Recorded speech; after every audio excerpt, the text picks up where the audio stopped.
شنو مطالبكم؟ بسم الله الرحمن الرحيم.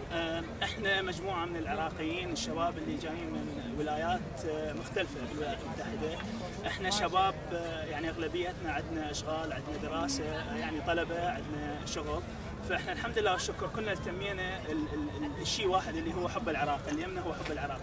احنا مظاهره، اغلب الشباب الموجودين هنا هم ما ينتمون الى حزب، ما ينتمون الى طائفه، ما ينتمون الى يعني الى حزب سياسي. احنا اللي جمعنا هنا هو حب العراق.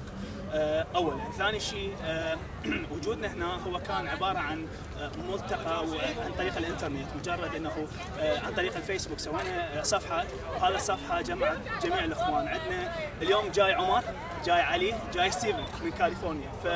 مثل ما تقدرون تقولون يعني احنا من كل الاطياف العراقيه ملتقين هنا. الشيء الواحد اللي هو احنا نعبر عن راينا انه الحكومه العراقيه الحاليه حكومه للاسف فشلت عن اداره الملف الامني والملف الاداري والملف الامني والاداري والملف الامني بنفس الوقت.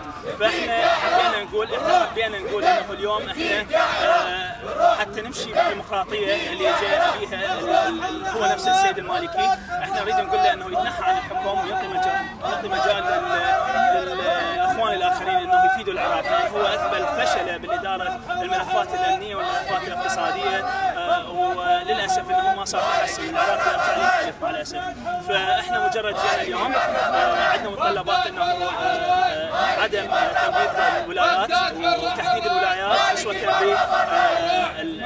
بالرئاسات الثلاثه، تكون برئاسات ولايتين.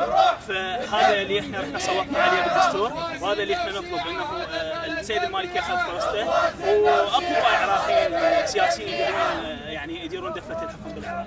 فان شاء الله احنا كلنا تجمعنا بحب العراق، وان شاء الله نكون نموذج عالي يهتدي به جميع العراقيين ان شاء الله.